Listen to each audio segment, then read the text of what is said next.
Hey, what's going on, you guys? Welcome to another episode of Beckoning Brilliance. I'm your host, Becca, and this week's guest is Dr. Neil Crane. He's owned and operated chiropractic clinics for over 12 years. He recently migrated from Minnesota, where he had 3 clinics, and has graced the Dallas area with his talents. I became one of his patients after he moved here, and I appreciate his patient-first, multidisciplinary approach to wellness. Not only is he a great chiropractor, but he's a wonderful family man, and he is also an avid CrossFitter, which makes him the perfect person to talk to about body health and work-life balance. I've been seeing a chiropractor regularly for over 20 years, and I truly could not live without one. I hope this talk inspires you to explore the world of chiropractics if you haven't already, or just teaches you the importance of taking care of your body and finding the right practitioner for you. So without further ado, let's get into it.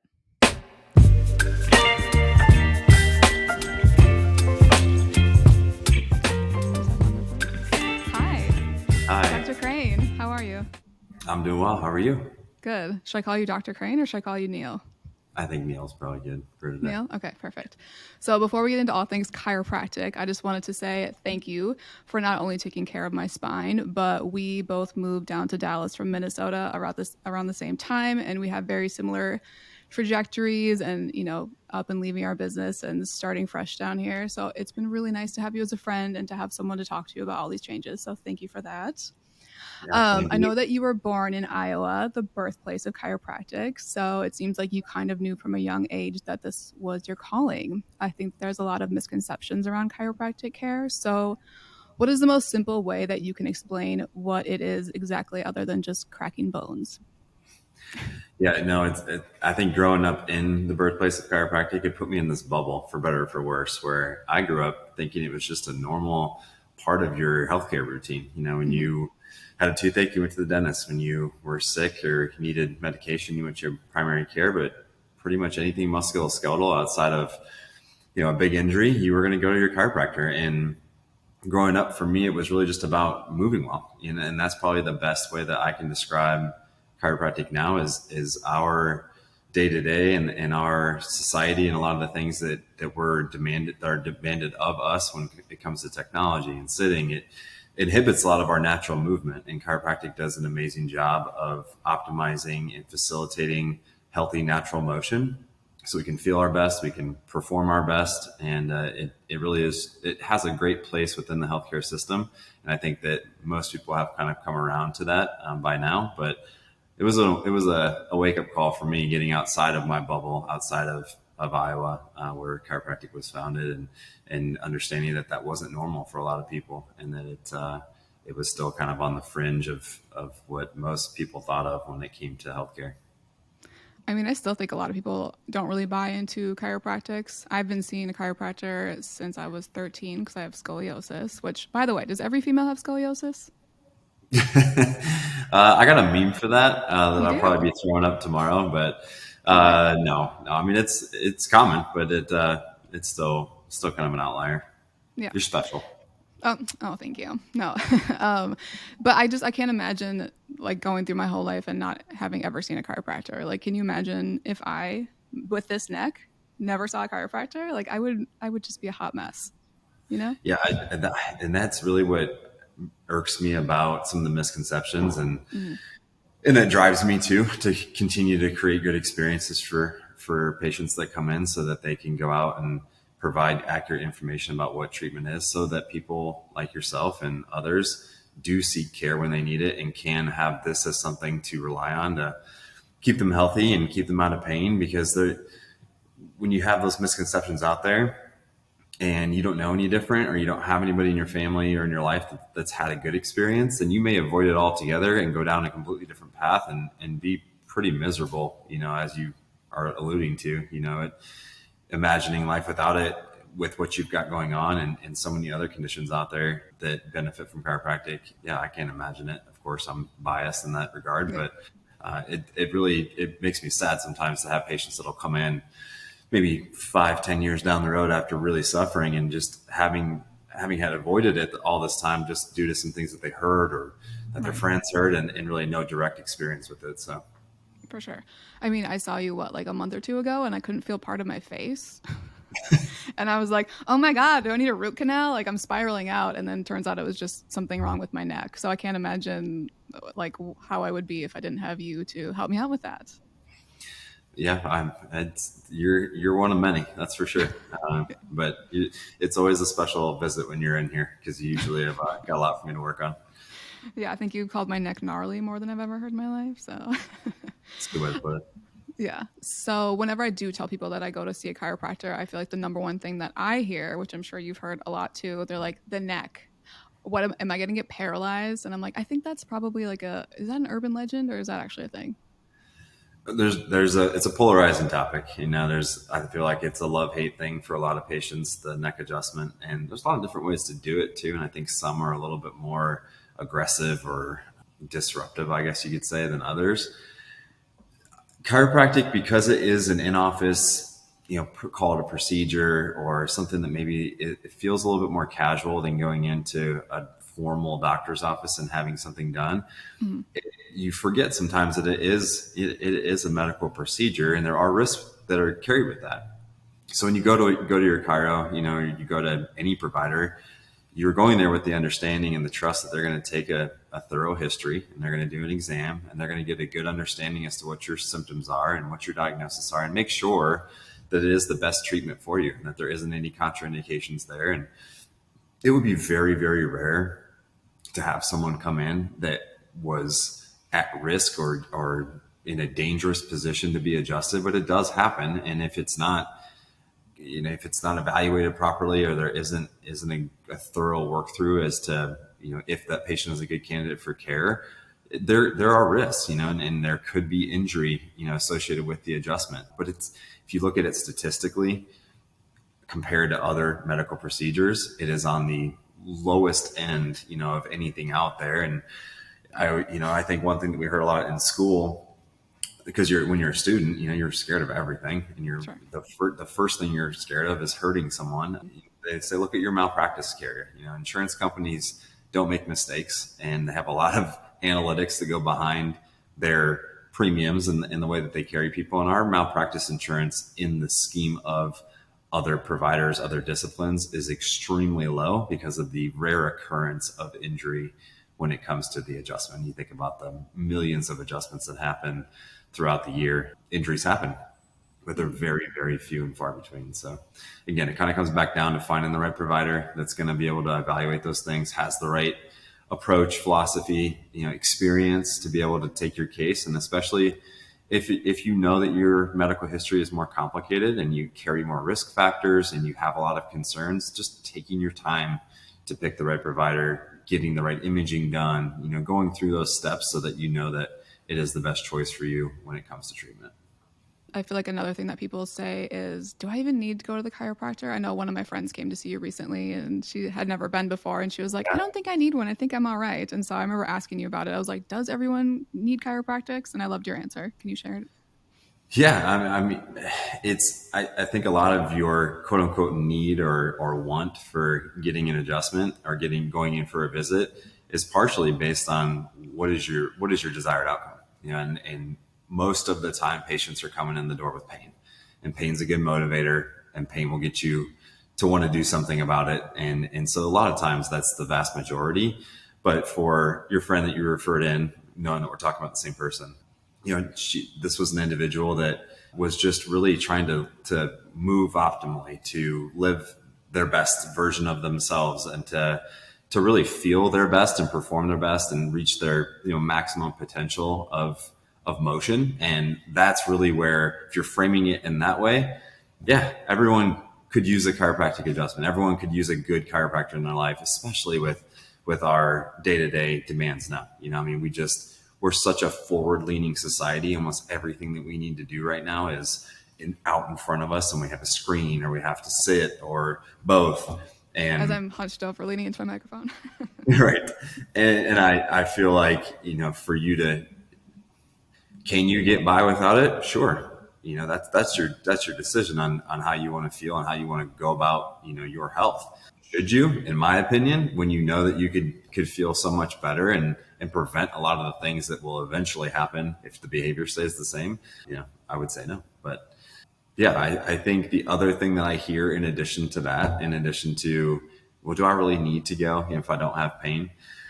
is, well, what if I start going and then I feel like I always have to go, or Yeah. I feel like I can't live without it? That's also just another thing that it all comes down to how your approaches to your health and how you're framing it. I'm certainly not going to sit here and say, you have to come back to me from now until eternity. Yeah. That's not the goal. It's getting you to the point, getting any patient to the point where they see the benefit of being able to move and feel and perform their best and wanting to keep it there. And that's different for everybody. Every individual has a different cadence. They have different demands, different behaviors, different injuries. And so there's going to be a wide variety of what that means to each individual. But it's not, it's not an addiction. It's not something that people want to come in and once they start, they can't stop. I mean, I have patients that love it. They Mhm. love coming in. They love the experience. They love getting adjusted, and they just come because they like to come, and that's okay. But it's not something that, I unlock some system in your body and it's like, yes, I got them. Like they can't live without it now. Like we're in. So Yeah. that's just a funny thing that I hear all the time. I do appreciate that you're not kind of like a one size fits all chiropractor. I like the chiropractors that I went to growing up, no shade to them because I didn't know any different, but it was very much like the same thing every time I went in. I never heard any feedback about my body and if it was changing, if it was getting better, if it was getting worse. Like it was just very like wham bam, next patient. So I do appreciate like all the time and the care that you put into, well, I'm assuming you treat every client the same way or every patient the same way. So you're very caring with me and you're a very good listener. So I'm assuming that you give that same care to everyone. Yeah, I mean, to your point, not my position to judge. I'm not here to, whatever's working for each individual clinic out there, provider, that's their thing. Our philosophy has always been to educate patients first and foremost, and give them the tools that they need to feel like they have some control over how they're feeling, and that they can, once they are at a point where they're over whatever ailment brought them in, that they feel like they know how to avoid it and that they can maintain it. And I'm not doing anyone a service if I don't address that. If I continue to treat someone for the same thing over and over and over again and then just wait for it to happen again, that doesn't help anybody. It doesn't help me. It doesn't help them. And I love my patients. I love to see all of them. I love to see you when you come in, but it's also my job and my responsibility to make sure that we're addressing the root of the issue, and I'm Mhm. giving you what you need. And that's just always been our philosophy and the way we like to do things. And again, it's not to say any other approach out there is right or wrong. It's just the way that we've done it. And as far as listening goes and compassion as a provider, I think that that's just a characteristic of my personality. For better or for worse, I'm a people pleaser, and I do have a lot of empathy. So I really try to hold on to a lot of what patients are telling me, and it might beat me up by the end of the day. But the art of bedside manner and the art of being a good listener, I feel like is lost really just as a whole, and when it comes to healthcare and in different disciplines and different providers. I mean, just being able to go to someone and have them truly listen to what you're saying and understand what your concerns are and what is the best path to get you better. Our system's kind of set up to fail that way, and that's not a knock on any of these different disciplines. It's just, when you're in a high volume, high demand medical practice, family practice, you don't have the time to be able to really break down someone's individual needs and what you can do to best help them. You're trying to just really get from one patient to the next because you're so overworked, and the population is so underserved in a lot of those regards. So it's something that could change and improve a ton. But I do have that luxury, being able to have control, owning my own business, being able to dictate kind of how that experience goes. And it's something that is really important to me that patients feel like when they walk out, regardless of how quickly I can get them to feel better, that they at least know that I care, and I really do. So I put that into every day. Well, it definitely comes across. I do agree with you about it being a lost art. I think, well, even in my industry too, it's like just talking to people, you end up kind of becoming people's therapists and they trust you. But I don't know, some days it's kind of draining, but I also think it's like a really big gift that people trust you so much. So good job. Okay, so back to annoying kind of questions that I've been asked about my own chiropractic care. So I know that everyone is different, but on average, like how long should a chiropractic adjustment last someone? Again, I know everyone's different, but it's the same thing in my industry too, where people will want to get a facial and they're like, well, if I get one, does that mean I always have to get them? And I'm like, well, it's like you're not going to do a one workout and expect to get a six pack, right? It's like how much time do you want to put into whatever your goal is, right? So on average, how long do you think an adjustment lasts? I, I would give this two answers. So as far as maintenance goes, or just a kind of overall wellness routine or interval for someone, the average is about 4 weeks. It fluctuates somewhere between 3 and 6, I would say, but I would say 4 weeks is a pretty easy answer. Where, if you're working full time, you're trying to stay generally somewhat in shape, you're taking care of your body, and you're doing some of the other self-care things you can do to maintain. Once a month is a really, really good spot to be. That's always my goal for people, is to get you to the point where you feel like you got a solid 4 to 6 weeks of feeling like, okay, this is under control. And then there might be periods where you travel, or you're really stressed out, or you get sick, and it doesn't last as long. But that's really a good sticking point, I think, for a lot of people, just kind of as a general rule. For other cases, I know this isn't a great specific answer, but it really depends on the injury. I mean, if you're coming in with a disc, it's a long recovery. It can be 3-4 months of care to get past a disc injury. For an acute strain, it's probably 2 weeks, 3 weeks of pretty intensive care before you can start to taper, before things start to get better. Regardless of the frequency and the duration of your treatment plan, there should be a plan. And I think that's probably what's missed a lot. And what I hear complaints of with different patients is that they don't ever feel like they had a plan. I feel like they went in, and it was just kind of like endless treatment with no goals, no checkpoints, no, okay, when we get to here, we're going to taper to this point, and then trying to figure out some solutions as to how we're going to get you back to where you need to be and keep you there. So regardless of what you're coming in for and how long it's going to take to get you back to where you want to be, there should be a plan. And that's probably the best answer I can give you in regards to how much care would you need, and what that looks like when you're coming in for the first time, given that it is for something specific. Okay, perfect. I'm just trying to go through all the naysayers questions that I can think of. So trying to talk people into coming to see you. I feel like I've heard them all. So, keep them coming. All right, I got you. All right, so I know at your 3 clinics that you had in Minnesota, you had massage therapists, an infrared sauna, personal trainers, physical therapists, you had nutritionists, acupuncture. It seems like you go for a multi-modality approach to healing. Will you integrate some of those services in Dallas eventually? Yeah, I would love to. It was a huge goal of mine as my career started, and as we started to grow different locations, is to bring in different disciplines to complement what we were doing, because chiropractic is not the end all be all for most things. I mean, it's really just a piece of a bigger puzzle, and having everything in house was, I think, just a really nice way for patients to feel seen and to feel like you had a team of people taking care of you. I loved the way that ecosystem worked, especially having physical therapy and having some of the other hands-on modalities there, where, if you were coming in, I could say, hey, Dr. Smith, how is Becca doing? Like, how is her neck this time? Is it as gnarly as it was last time?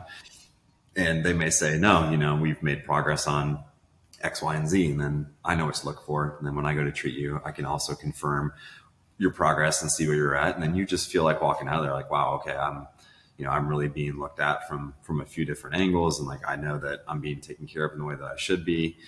And it's convenient too. I think that's the other thing that gets tricky sometimes, is like, if I got a patient that's in here for right now, I'm in Dallas, I got one location, it's just me starting out.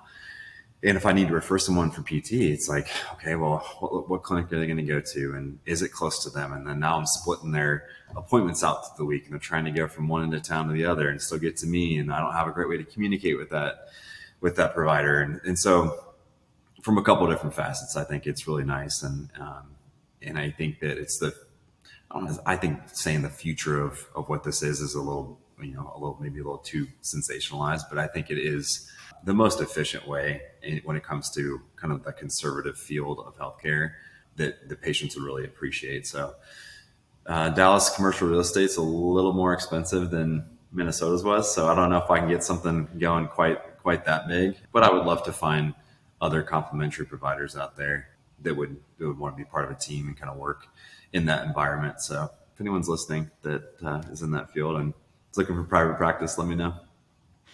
I love it. What has it been like for you to transition into the Dallas market? Because I've definitely had my own experience dealing with clients, and it seems like just the culture down here is a little bit different. What has your experience been like as far as trying to rebuild your clientele and kind of starting from scratch? Yeah, I think, I mean, you and I could probably agree on this, but just in my few visits coming down prior to moving here, I was really just taken back at how friendly everybody was. You know, they just For sure. kind of go out of their way really to genuinely ask how they can help and connect you with different people. And so that, when it comes to building a practice and it comes to building a network, is a huge asset. You know, people are very quick to, oh, you should talk to so and so, or you should meet this person. So the part's been great. I lived in Atlanta for a while, so not that this would be considered, I guess, like a true Southern culture, but it's got elements of a Southern culture here in Dallas, and I'm reminded of some of those things. For instance, my 7 a.m. appointments in Minnesota were like my most popular ones. You know, there was always a handful of people coming in at 7 throughout the Mm-hmm. week. And here, no one is sniffing before 8 o'clock. You know, 7:30 is pretty rare. I remember that from living in Georgia that, Mm-hmm. you know, early mornings are kind of, that's more home time, me time. Things aren't really getting going down here until about 8 o'clock, 8:30. So Yeah. just a timing thing that I think is just an interesting observation.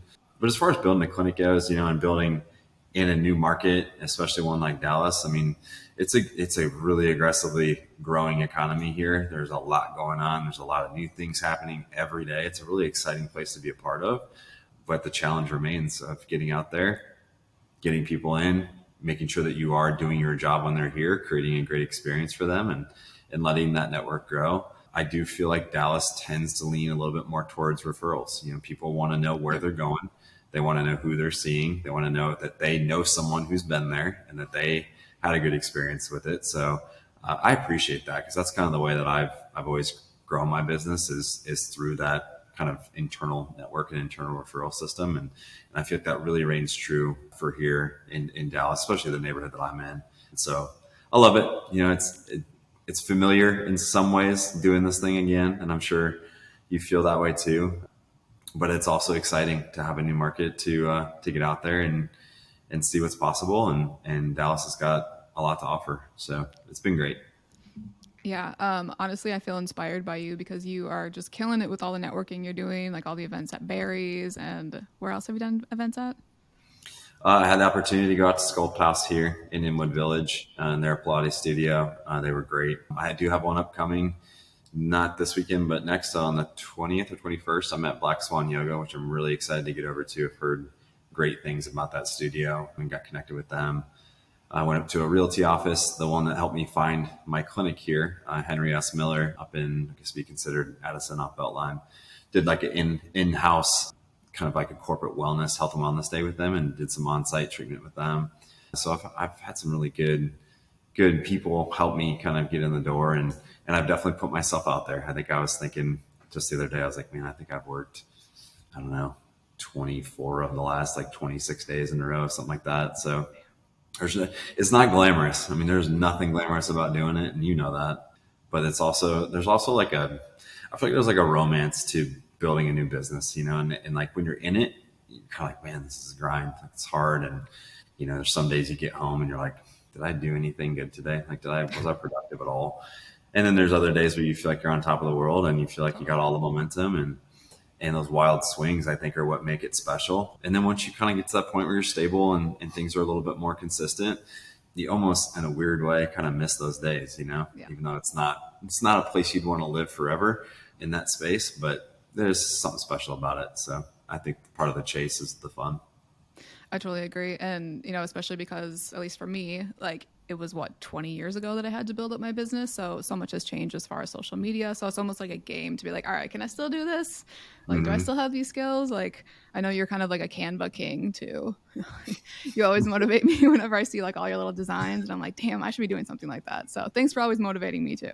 Hey, you know, whatever I can do. I'm really just trying to follow your lead here. So Oh, whatever. Well, I appreciate mean, it. you got your little logo behind you too. Like, Yeah, perfect. threw that up there. I need a podcast though, so maybe I'll follow you there. We'll see. There you go.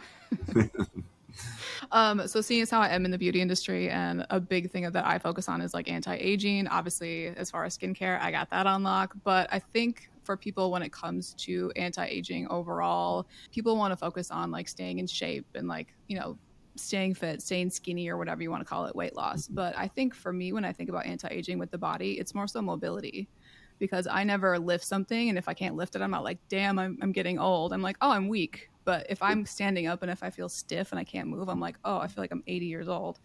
In your opinion, what's the best thing that people can do to help their body stay young? I think it's a couple of things. I think you mentioned, mobility being a part of it for you. That's really important. I mean, being able to get around and actually, especially as you get way into your later stages of life, being able to move around and keep a constant stimulus on your body is the way you're going to keep your brain healthy. It's the way you're going to keep your body healthy, feel your best, and still be able to be functional, in the way that you want to be. But lean muscle mass is also a big one. And that there's a lot of research out there that has shown kind of a correlation between longevity and lean muscle mass. And that doesn't have to be going and doing a boot camp. It doesn't have to be going to CrossFit. It doesn't have to be anything crazy as you get older. Just to keep that lean muscle mass, you just need to keep a constant stimulus on it. You need to keep some type of resistance on it, something as simple as resistance bands or body weight movements and light dumbbells, and just kind of staying within your limitations of what you're able to do. But maintaining some form of lean muscle mass is extremely important for you as you age to keep up that mobility. It'll help complement your mobility, keeps your metabolism up. Clearly, the more muscle mass that you have, the higher your metabolism is going to be and healthier your physiology will be. And it keeps your brain just as healthy. Our brains crave movement throughout the day. And a lot of times, if we don't want to move, we don't have to move. We can pretty much do everything we have to do from our phone. And so that's a dangerous, technology is great and it provides a lot of luxury and a lot of conveniences, but it's a fine line between being detrimental, to our health and being helpful. So mobility, yes. Lean muscle mass, also huge. So I think those two things together are the two most important things as you keep your skin as healthy as you can and hydrate and nutrition and all the things. Amen. So speaking of CrossFit, I know you're a big CrossFit guy, which I think is kind of interesting because maybe it's just the fact that it's so popular, so it's a numbers thing. But out of all of the different types of workouts that are available to everyone, I feel like I see or I've heard about the most injuries with CrossFit. So what exactly do you love about CrossFit? Yeah, well, CrossFit in the grand scheme of other, we'll call it like fitness techniques or disciplines, still relatively new. I mean, it's between 2006, 2009 is kind of its infancy. And then, so we're talking like what, 15 to 18 years of time that it's had to kind of evolve. And it has evolved a lot. But when that initial boom happened, so many gyms opened with kind of the general core principles or philosophies of CrossFit training or CrossFit methodology, and not a really good understanding of how to program that for a general population, people that are coming in that maybe don't have any background with fitness or don't have any athletic background or haven't worked out before at all, or they're just applying the general principles of CrossFit and the CrossFit training philosophy to everyone. And that's a dangerous thing to do when you don't have, a lot of experience, maybe working with different populations of people that aren't as fit or aren't ready or don't have mobility or whatever the circumstance may be. So you definitely saw or heard a lot more about soft tissue injury, joint injury with CrossFit when it was really new. And I think a lot of that just kind of came down to coaching and programming and not having a great understanding of a lot of that.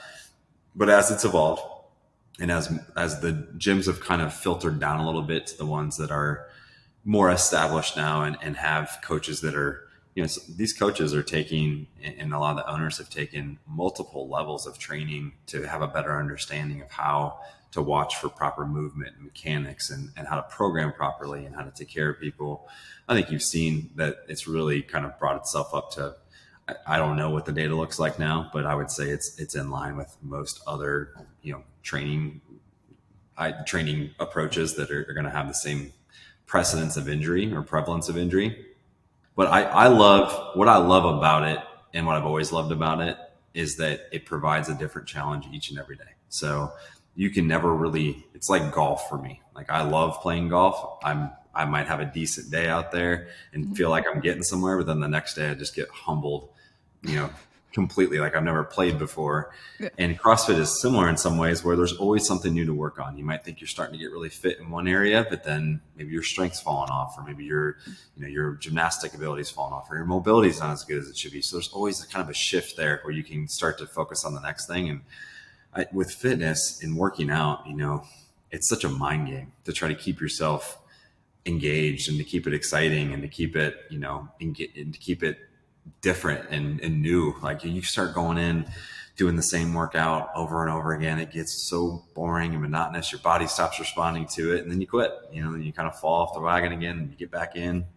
I think CrossFit does an amazing job of always giving you something new to work on, but you got to find your people, you got to find your community, you got to find the right coaches and the right gym that's going to complement where you're at and what your goals are. And it's certainly not for everybody, but it can cater to everybody. And I think that's a common misconception that I see, is that whether it's someone that has a pre-existing injury or a certain age limitation that they've perceived themselves at, or fitness level, like there's always a way to scale or modify for you and your body and what your needs are and what your goals are. And you just got to kind of be willing to throw yourself out there and do it. And that can be really intimidating. I think CrossFit can be, in general, just very intimidating for what people generally know or see out there. So I think that's mostly, my experience with it. And it's a really cool and unique position to be in, to be someone who's been around CrossFit for a really long time, and then getting to treat patients both now in Dallas in a CrossFit gym and also in my clinic who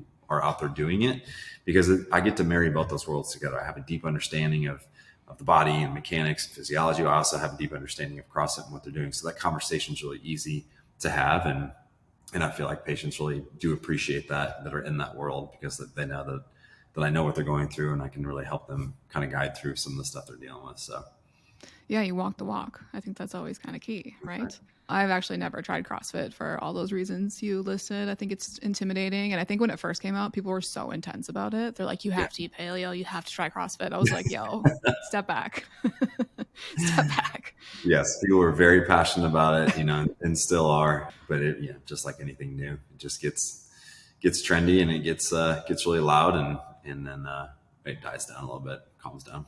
So speaking of different disciplines, there's a quote that I heard you say about, I know that consistency is a really big thing for you. You have said that discipline equals freedom. So what are your daily disciplines that you do that have given you freedom in your life? Getting up early is a big one. So it's always been a priority, of mine. I thought I got up early, and then the busier I got, and especially having kids and all the demands throughout a given day for me, if I don't get up early and start getting my day going and knock out some of my daily tasks before I have to wake the kids up, before I got to get myself up and out the door, then I'm catching up for that, or I'm paying for that later. And that's really where discipline equals freedom comes from, is it's having a discipline of mind to do the little things every single day that create more freedom for you to do the things that you want to do or need to do later in the day. So getting up early is a big one for me. Journaling, or you can call it journaling, you can call it meditation. It's just having a time of reflection for me, which, for better or for worse, comes in during my commute, because I do have to commute in to work, and it's about a 20, 25 minute drive. And a lot of times I'll just turn everything off. I'll turn the radio off. I'll turn everything off, and I'll just use that time to really reflect and think about what my goals are. And then I use a daily journal that I got as a gift. Gosh, I want to say it was maybe 7 years ago now, kind of right when my second clinic was going and life was really getting crazy. And it just did a great job. I mean, it seems like a little thing, for you to just write these things down, and is it really going to make an impact? But it really does change your intention for that day. It changes the direction of your energy and kind of what you're thinking about. And then being able to go back and reflect on it too, and say, okay, yeah, that either this happened the way I wanted it to, or this didn't, and what did I learn? And so I think that having a little consistency and intention and reflection and meditation is really important for me. And then for me, it's working, movement for me. I call it working out, exercise. That's a huge discipline for me. That gives me the freedom to feel the way that I want to feel, to take care of myself, my family, to take care of my patients. It helps me do my job. That I have to stay physically fit and strong and mobile in order to do this job every day. It's very physical, and I think that you neglect that, and you don't put that consistency in your routine, and you're going to pay for it in some way, whether that's just the way that you function, it's the way you feel about yourself, it's the way that you're able to interact with your friends, your family. At some point or another, it's going to catch up to you, and you're going to have to pay for it in some way when it comes to your health. So, that's a consistency, that's a discipline for me that I try to stick with. So yeah, those are kind of the big ones for me that I think create more freedoms, or more, call it luxuries, to do the things that I need to do or want to do in my life And that's something that I've tried to stay true to. I take it. This is kind of a similar question, I guess, but how do you find work-life balance? Because I mean, even at my busiest in Minnesota, when I was just, constantly booked solid every single day, it's like, I don't have kids. I'm not married. Like, how do you do it? How do you manage to do all that you do in a day and still have a happy family life? I'm probably not a great person to ask this question to. I don't think Okay. I've had a good perspective on work-life balance. But I've learned some tough lessons with that, and how to slow down a little bit more. I think it's okay to chase your dream. It's okay to be aggressive in your risk taking, and try to get where you want to go with intention. But if you're not careful with that, you can lose your way with the little things that need to get done that are going to come back and bite you. And whether that's in relationships or in your business or both, you've got to keep tabs. You've got to be able to have either someone holding you accountable in your life, or you just having some checks and balances in your own day to day that are going to provide you with some perspective as to where you're at and what you need to work on. I think for me, with 3 kids and a marriage and a business here now, just one, I've got to understand and accept, and I will give Kara a ton of credit on this because she understands and accepts this too, is that there are times where there is not a balance, and there can't be.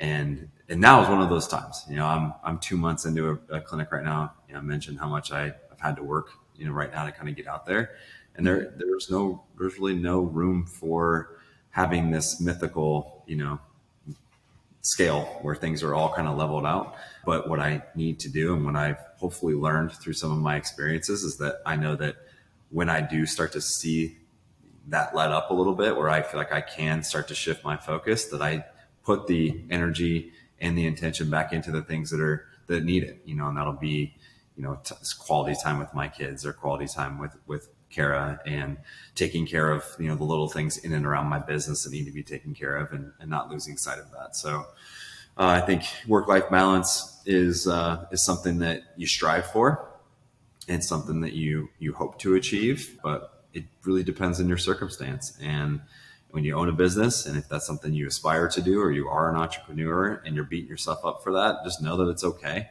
Know that it's okay to have those periods where you're not balanced at all, but hopefully you've got at least enough people around you to check you when you need it, or be able to check yourself and take a step back and go, okay, like, that was a good push. That was a good run. Now let's reset. Let's kind of recalibrate. Let's put some focus on a few different things here so that I can be the best version of myself, so I can take care of myself, the people around me, and my business, and then get back to it. And it's kind of a rotating cycle in that regard. I can't imagine like running 3 businesses, but even when you were going back and forth to take clients in Minnesota, we would kind of compare notes, and you're like, how many people did you see? And I remember you told me that you saw like 120 people in like 2 days or something insane like that, right? Yeah, it was intense. Like It was. how do you not go insane? Like how do you keep your boundaries and like not have everyone just like take your energy from you?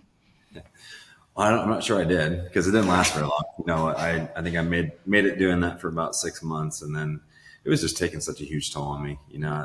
It's hard because like I said, being someone who is a people pleaser, and I know that about myself, and that can be a good thing, it can be bad. And being someone that really cares about each person that I'm seeing, it was super draining. I mean, I'd come back and, there's just no way, whether I thought I was, consciously or subconsciously putting my energy back into this practice when I get home, or, the family when I got home, or doing the things I had to do, that I couldn't, I was just more or less paralyzed with fatigue, trying to keep up with all that. And I think that was just a fault of mine at the time, just trying to take on the world, just trying to think I could do it all. And I had done it all up to that point. I'd done a lot, but that's not healthy. I think that at some point you got to know your limitations. You got to know when to delegate. You got to know when to slow down and kind of reorganize. And I think for what I learned is that I looked at that as, maybe not as a failure, but if I told myself, okay, you got to slow down a little bit, I thought I wasn't doing enough. I wasn't being Sure. productive, or I wasn't pushing as hard as I should push, and being the best that I could be. And really what I was doing was just hurting myself in the long run, when really I could have had I taken the time to slow down, had I taken the time to reorganize and re-energize and do those things, I could have brought myself and in the practice, if we're talking just about business, to the next level, and I could have gone even further.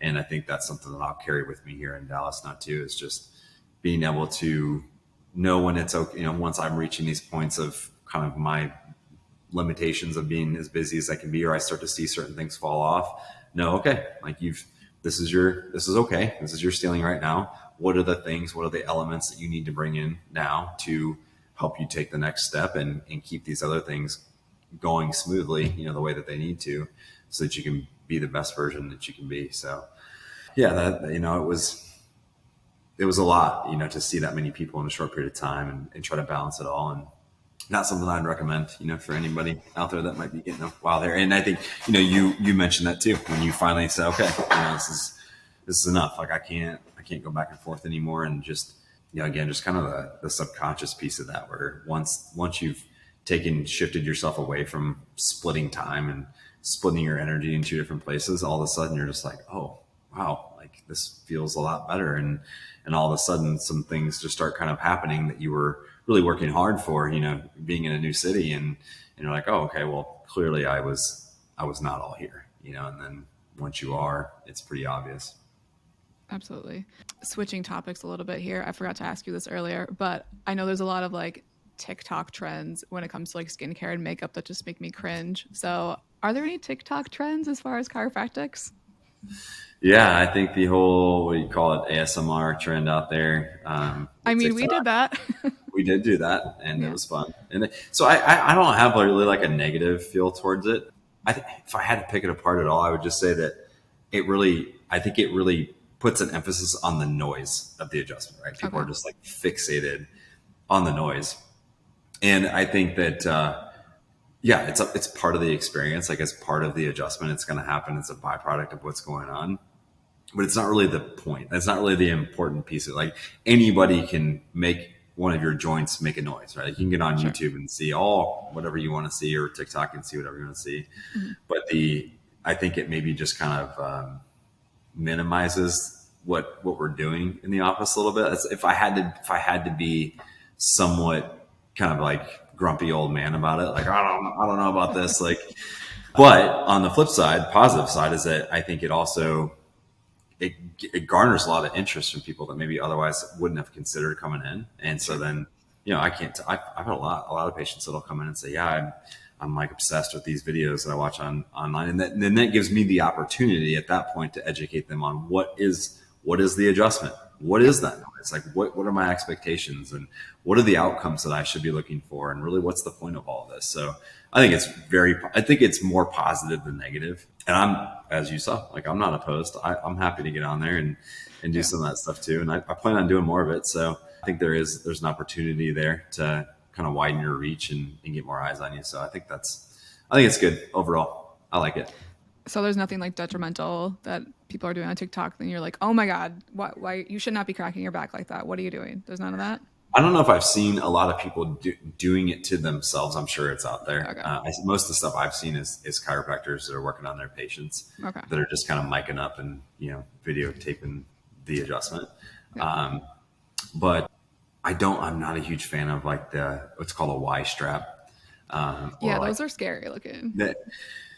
I'm not going to go down the rabbit hole as to why I feel the way I do about that, Okay. but I think there's a very, very, very small populace of people that would ever actually need that kind of treatment. And I feel like it's being widely applied. And then if a patient sees it, they might actually seek somebody out just to do it, not having any idea what the purpose is. And I don't love that. That's probably, if you're asking me, like, if there's something out there that makes me cringe, it's probably that. Yeah, there's this guy that I follow who is a chiropractor, and he used that on a patient recently, and I was just horrified watching it. I'm like, I feel like there could be a lot that goes wrong with that.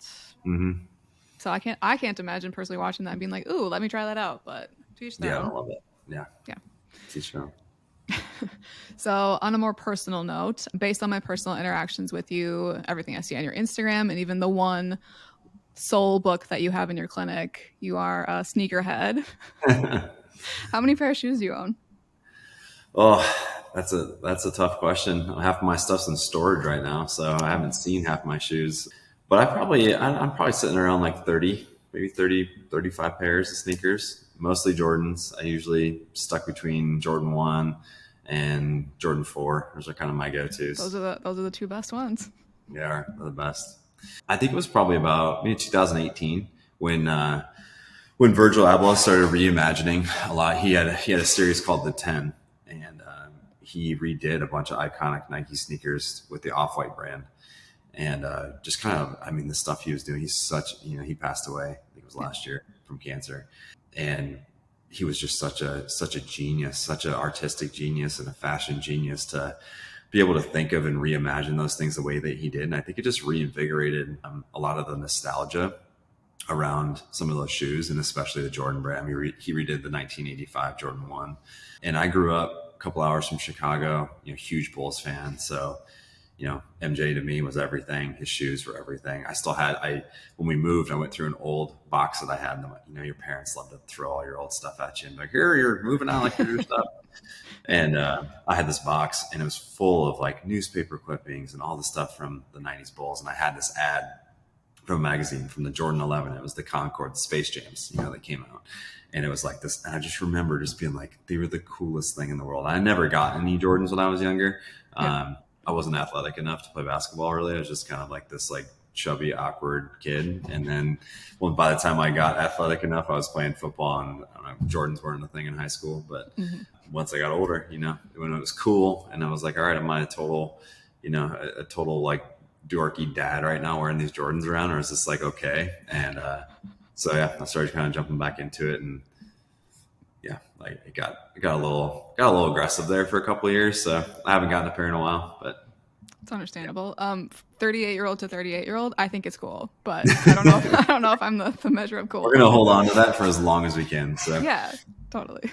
Okay. And this is a really random question, but I saw it on your story months ago, and I was like, if I ever do a podcast with him, I'm going to ask him about this. You posted, you said that if you were to ever change careers, you would. I don't even know what it's called. It was basically like you clean like the horse hoof thingies.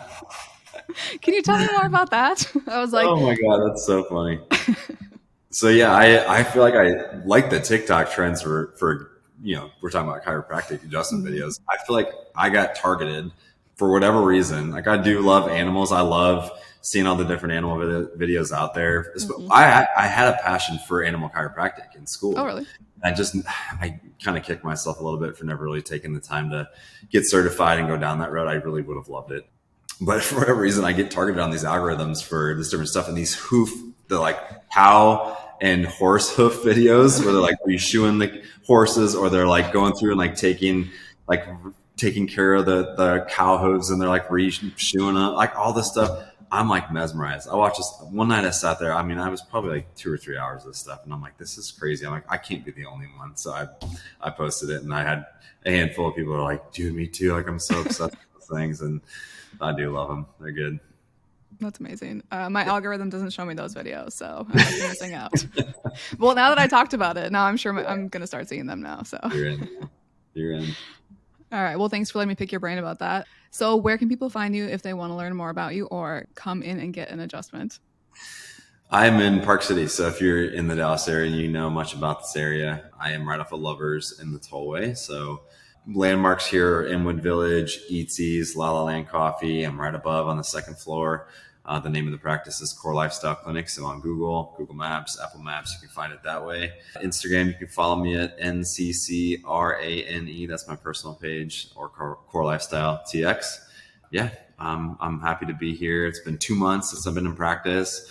It gets busier every week, and hopefully, as you could tell in this podcast, I love what I do. I'm so lucky and fortunate to be able to do something that provides me with such a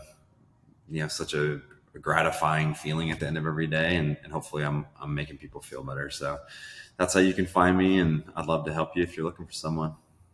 Well, I have nothing but great things to say about you. You've been taking care of my back since I moved down here. So thanks for keeping me in alignment and just for being a great person. Like I said, you're a great listener and you've become a good friend of mine. So I'm so glad that you're in my life and that we can kind of, exchange stories on this like weird little trajectory that we're both on. So It's right back at you. Thank you. I appreciate you so much. And thanks for having me on. Of course. Thank you for your time. And everyone out there, until next time, stay brilliant.